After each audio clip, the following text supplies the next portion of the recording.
তবে আমার বন্ধুকে বলে দাও, ওই যে মরুভূমির মধ্যে একটা মরা খেজুর গাছ দেখা যায়, আমার বন্ধু যদি ওই মরা খেজুর গাছের নিচে দাঁড়াইয়া যদি গাছের দিকে ইশারা করে ডাক দেয়, মরা গাছটা জিন্দা হইয়া তাজা খেজুর গুলো জমিনের মধ্যে পড়া শুরু হয়ে যাবে। এর নবীর উম্মতের দল, ওই নবীকেও কিন্তু আল্লাহ তাআলা খোদা দিয়া পরীক্ষা করেছেন। ওই নবীকে আল্লাহ অভাব অনটন দিয়ে তার পরীক্ষা করেছেন।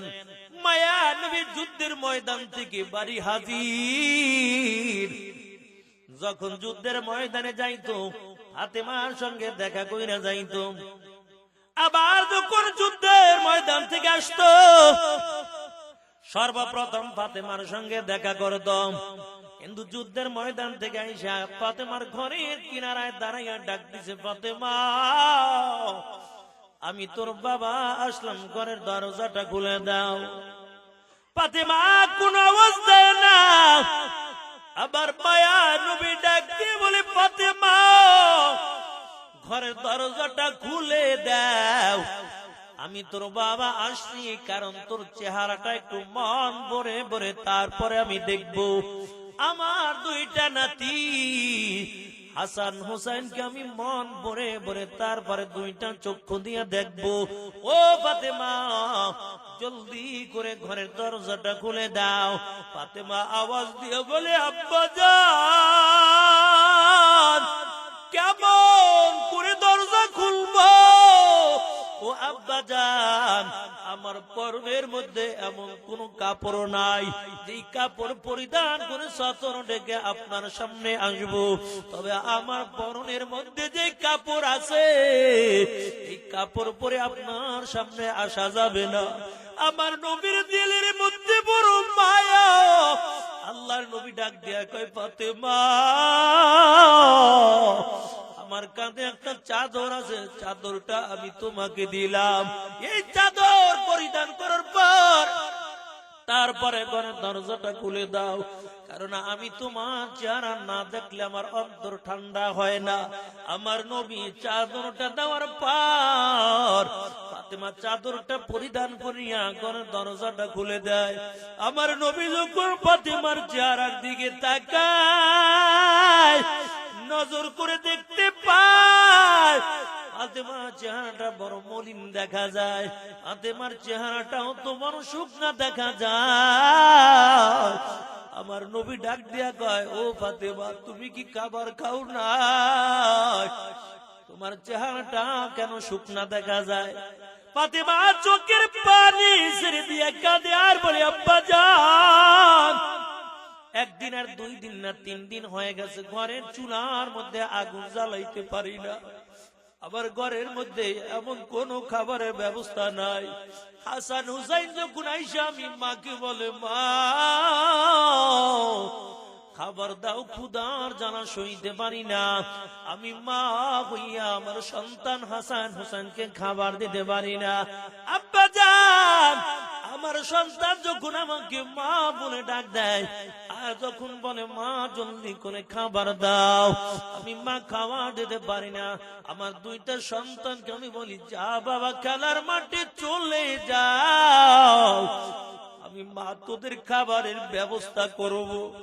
আবার খেলার মাঠ থেকে আসার পর আমি মার কাছে আবার আইসা যখন বলে, মা খাবার দাও, আমি মা ডাক দিয়া বলি, সন্তান এখনো খাবারের ব্যবস্থা হয় নাই, একটু ঘুমিয়ে যাও, আমি মা তোদের জন্য খাবার রান্না করব। আব্বা জান সকালবেলা আমার 2টা সন্তান হাসান হোসেন আমি মায়ের পা 2টা জড়াইয়া এমন ভাবে চোখের পানি ছেড়ে দিয়ে কাঁদে আর ডাক দিয়া বলে, আম্মা জান খাবার দেন, খাবার দেন, ক্ষুধার যন্ত্রণা সইতে পারি না। ফাতেমা চোখের পানি ছেড়ে দিয়া কান্না করে আর বলে, আব্বা জান বলেন সন্তান হয়ে যদি মায়ের পা 2টা জড়াইয়া এমন ভাবে কান্না করে, বলেন আমি মা হইয়া কেমন করে সহ্য করব? আমি মায়ের কলিজা পেটে যায়, তারপর আমি মা হইয়া তাদের মুখে খাবার দিতে পারি না। আমার নবীর কণ্ঠের আওয়াজ পাওয়ার পর হাসান হোসেন দুইটা ভাইয়ের ঘুমটা ভেঙে গেল। দুইটা ভাই আমার নবীর দুই পাশে বসে যায়, ডাক দিয়া বলে নানা যান, আজকে আপনার মেয়ের বিচার না করে আপনি বাড়ি যেতে পারবেন না। আমার নবী ডাক দিয়ে বলে, রে হাসান হোসাইন, বলো তোর আম্মা কি অন্যায় করেছে বল, আমি তোর মায়ের বিচারটা আমি নবী করব। বলো তোমার আম্মা তোমার সঙ্গে কি বেয়াদবি করেছে? হাসান হোসেন ডাক দিয়ে বলে, নানা যান, 3 দিন পর্যন্ত আমার মা আমাদের খাবার দেয় না। যখন খাবার চাই আমার মা আমাদেরকে খেলার মাঠে পাঠাইয়া দেয়। আবার যখন খেলার মাঠ থেকে আইসা আবার যখন খাবারটা চাই, আমার মা বলে একটু ঘুমিয়ে যাও, খাবার দিব। ও নানা যান, এমন করে করে 3টা দিন কেটে গেল, খাবার দেয় না। নানা আমার মায়ের বিচার করে তারপরে বাড়ি যাবেন। আমার নবীর চোখের থেকে জর্জর করে পানিগুলো জমিনের মধ্যে পড়তেছে, আর আস্তে আস্তে করে আমার নবী পেটের থেকে জামাটা সরাইয়া দেয়। আমার নবী ডাক দিয়া বলে, হাসান হোসাইন, 3 দিন পর্যন্ত না খাইয়া তোর নানার কাছে বিচার দাও। তোমার নানা 7 দিন পর্যন্ত খাবার পায় না, বল তোর নানা কার কাছে বিচারটা নিয়ে যাবে? এর নাতি 7 দিন পর্যন্ত খাবার না পাইয়া 7টা পাথর পেটের মধ্যে বেঁধে রাখলাম। তবে চিন্তা করিও না, আমি তোর নানা তোদের খাবারের ব্যবস্থা করব। এরে আল্লাহর বান্দা, মায়ার নবী আস্তে করে ফাতেমার ঘর থেকে বের হয়ে যায়। হাঁটতে হাঁটতে হাঁটতে হাঁটতে এক ইহুদির বাড়ি চলে গেল। ডাক দিয়ে বলি, ইহুদি ভাই, তোমার কত বড় খেজুরের বাগান দেখা যায়। এরে ভাই, তুমি আমাকে কিছু খেজুর দাও, কারণ আমার মেয়ে ফাতেমাও খাবার পায় না, 2টা নাতি হাসান হোসাইনও খেতে পারে না। ওই ডাক দিয়ে বলে, মোহাম্মদ, খেজুর দিব, তবে শর্ত আছে। আল্লাহ নবী ডাক দেয়া বলে, কি শর্ত বলো? ইহুদি ডাক দেয়া বলে, মোহাম্মদ, ওই যে আমার বড় খেজুরের বাগান দেখা যায়, আর বড় একটা কূপ আছে, এই কূপের কিনারায় বালতিও আছে, রশি লাগাইয়া এই কূপের থেকে বালতি ফালাইয়া পানিগুলো উঠাইয়া ওই খেজুর গাছের গোড়ার মধ্যে পানি দিবা। আমি তোমাকে এর ফলে 6টা খেজুর দিয়া দিব। আমার মায়ার নবী খেজুরের জন্য ডাক দেয়া বলে, ইহুদি ভাই, কয় বালতি পানি দেওয়া লাগবে বলো? ইহুদি ডাক দিয়ে কয়, মোহাম্মদ, 100 বালতি খেজুর গাছে গোড়াই দিবা, এর ফলে আমি তোমাকে 6টা খেজুর দিব। আমার নবী রাজি হয়ে গেল। ওই রশিটা বালতির সঙ্গে বাঁধার পর বালতি যখন কূপের মধ্যে ফালায়, প্রথম বালতি পানি উঠাইয়া খেজুরের গাছের গোড়ায় দেয়, আবার দ্বিতীয়বার বালতি ফালায়। বালতিটা কূপের মধ্যে ফালানোর পর আমার পানি উঠাইয়া খেজুর গাছের গোড়ায় দেয়, কিন্তু আমার নবীর পানি নিয়ে হাঁটতেও বড় কষ্ট হয়, কারণ নবীর পেটেও তো খাবার নাই। এরে আল্লাহর বান্দা, ওই নবী আবার তৃতীয়বার যখন কূপের মধ্যে বালতি ফালাইলো, বালতির মধ্যে পানি নিয়ে যখন আবার রশি না ধরে টান দিল, হঠাৎ করে রশিটা ছিঁড়ে বালতিটা কূপের মধ্যে পড়ে গেল। আমার নবী কূপের পাশে দাঁড়াইয়া দাঁড়াইয়া ওই ইহুদির বাড়ির দিকে তাকাইয়া রইছে। হঠাৎ করে ইহুদি ডাক দিয়ে বলে, মোহাম্মদ, কেন খেজুর গাছের গোড়ায় পানি দাও না? আস্তে আস্তে করে গরম মেজাজ নিয়ে ইহুদি আমার নবীর কাছে দাঁড়াইয়া যায়। আমার নবী ডাক দিয়ে বলে ইহুদি ভাই কেমন করে পানি দিব, কারণ রশিটা ছিঁড়ে বালতিটা কূপের মধ্যে পড়ে গেছে। ইহুদির মেজাজ বড় গরম হয়ে গেল, সঙ্গে সঙ্গে হাতটা বাড়াইয়া আমার নবীর গালের মধ্যে একটা থাপ্পড় লাগাইয়া দিয়েছে। এরে আল্লাহর বান্দা, আমার নবী ইহুদির হাতটা ধইরা কয়, ইহুদি ভাই মনে হয় তুমি হাতের মধ্যে ব্যথা পাইছো। এরে ভাই তবে কেমন করে আমি বালতি উঠাইব? ইহুদি থাপ্পড় দিয়া বলে, মুহাম্মদ যতক্ষণ পর্যন্ত বালতি না উঠাইবা ততক্ষণ পর্যন্ত কূপের কিনার থেকে যেতে পারবা না। আল্লাহ ডাকতে বলে, জিবরাইল যাও আমার বন্ধুর কাছে চলে যাও। আমার বন্ধুর গালের মধ্যে ইহুদি থাপ্পড় দিয়ে দিছে। আমার বন্ধুর গায়ের মধ্যে মশা মাছি পড়া আমি হারাম করলাম, ওই আমার বন্ধুর গালের মধ্যে ইহুদি থাপ্পড়টা লাগাইয়া দিছে। এরে জিবরাইল জলদি করে যাও, আমার বন্ধুকে বলবা হাতটা কূপের মধ্যে বাড়াইতে। আর আমার বন্ধু যখন কূপের দিকে হাতটা বাড়াবে, সাথে সাথে বালতিটা কূপের থেকে উঠাইয়া আমার বন্ধুর হাতের মধ্যে জিবরাইল তুমি তুলে দিবা। এরে আল্লাহর বান্দা, জিবরাইল আমিন আয়েশা ডাক দিয়া বলে, ও পয়গম্বর আপনি হাতটা কূপের মধ্যে বানাইয়া দেন। আপনার কাজ হলো চেষ্টা করা। আমার নবী যখন কূপের দিকে হাতটা বাড়ায়, জিবরাইল বালতিটা উঠাইয়া আমার নবীর হাতের মধ্যে দিয়া দেয়।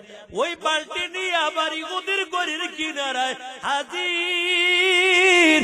ডাক দিয়ে বলি, ইহুদি ভাই তোমার বালতি নাও আর আমাকে কিছু খাবার ব্যবস্থা করে দাও।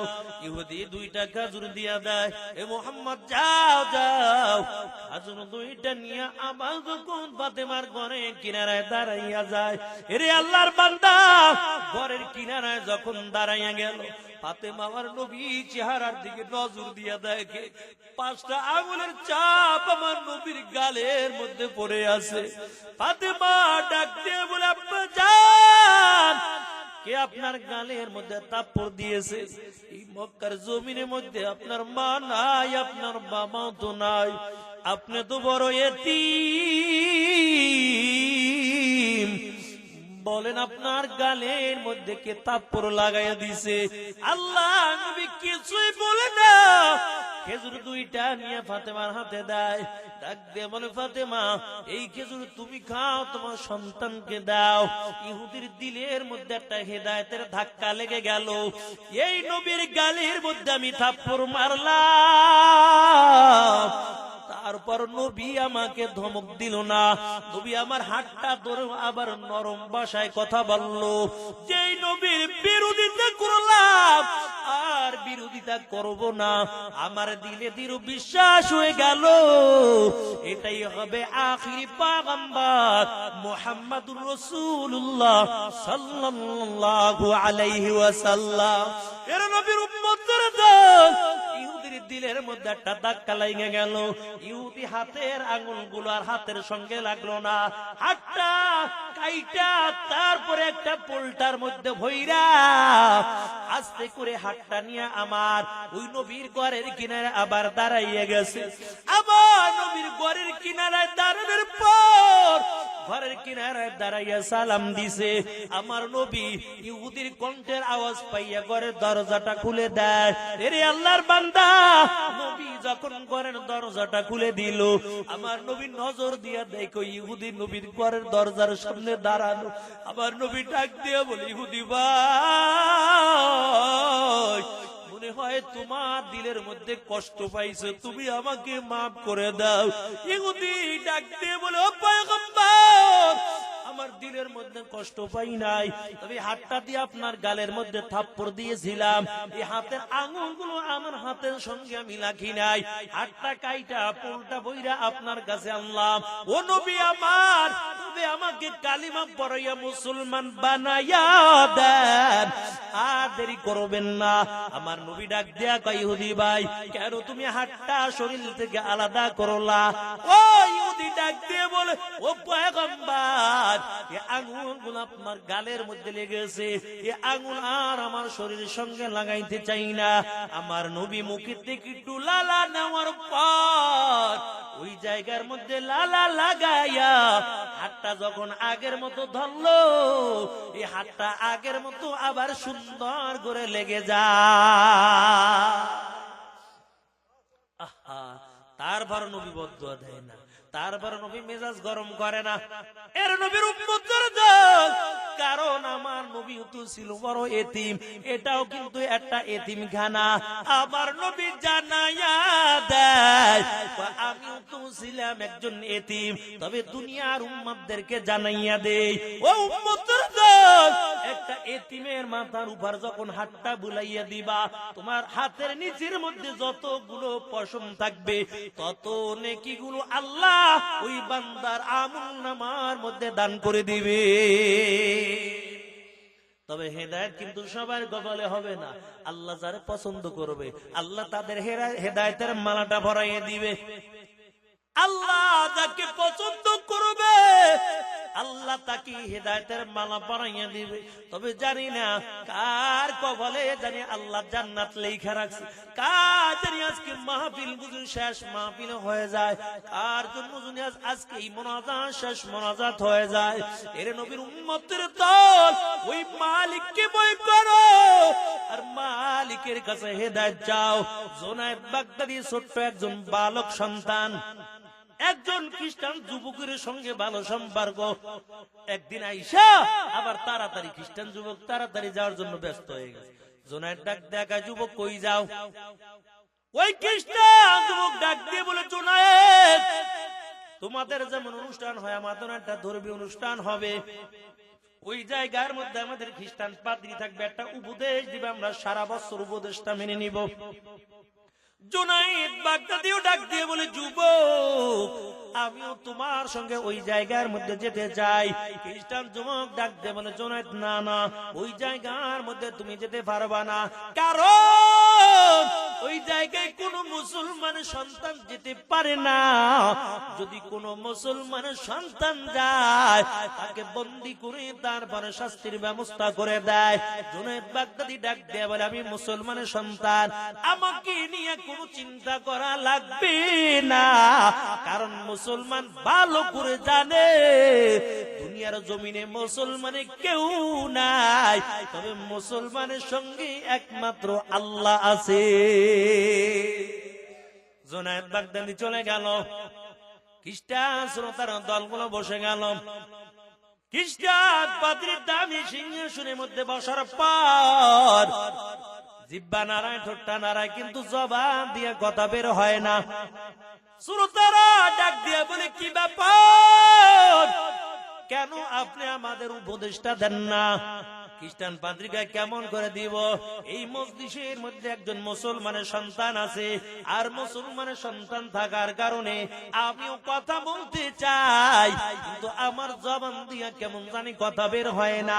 শ্রোতারা ডাক দিয়ে বলে, কই মুসলমানের সন্তান কই, একটু দেখাইয়া দেন, আমরা তাকে বন্দী করে শাস্তির ব্যবস্থা করব।